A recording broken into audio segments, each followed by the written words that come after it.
Bago po tayo magsimula ay huwag mo munang kalilimutan na mag-subscribe sa aming YouTube channel at i-hit ang notification bell button.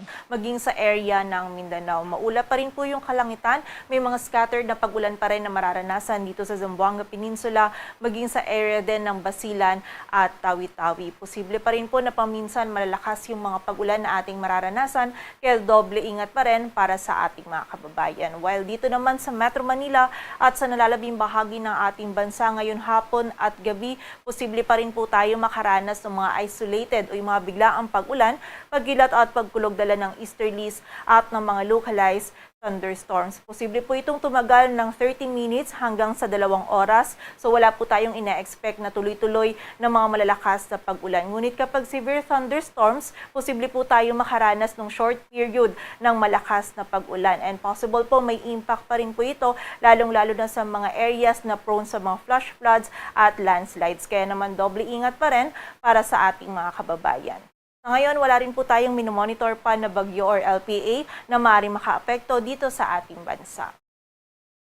At para naman sa maging lagay ng ating panahon, bukas araw ng Lunes, dito sa Metro Manila at sa nalalabing bahagi pa ng Luzon, bahagyang maulap hanggang sa maulap pa rin yung ating kalangitan. Pagsapit po ng hapon at gabi, nandun pa din yung mga possibility ng mga isolated o yung mga biglaang pag-ulan, pagkilat at pagkulog. Kaya kapag po tayo ay lalabas, huwag pa rin natin kalilimutan yung mga pananggalang po natin dito sa mga pag-ulan nito, and also yung mga regional offices po natin ay nagpapalabas din po ng mga thunderstorm advisories or mga babala ukol po sa mga pag-ulan na maaaring mag-persist sa ating mga lugar. Agwat po ng temperatura dito sa Metro Manila ay mula 26 to 32 degrees Celsius.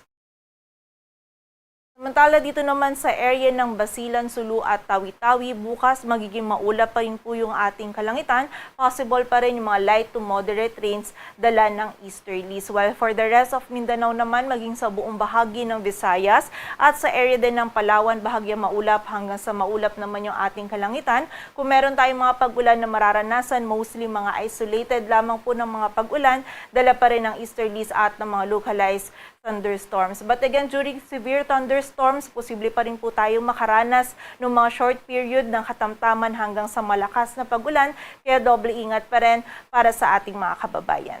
Agwat po ng temperatura sa Cebu ay mula 28 to 32 degrees Celsius at sa Davao naman ay 25 to 32 degrees Celsius.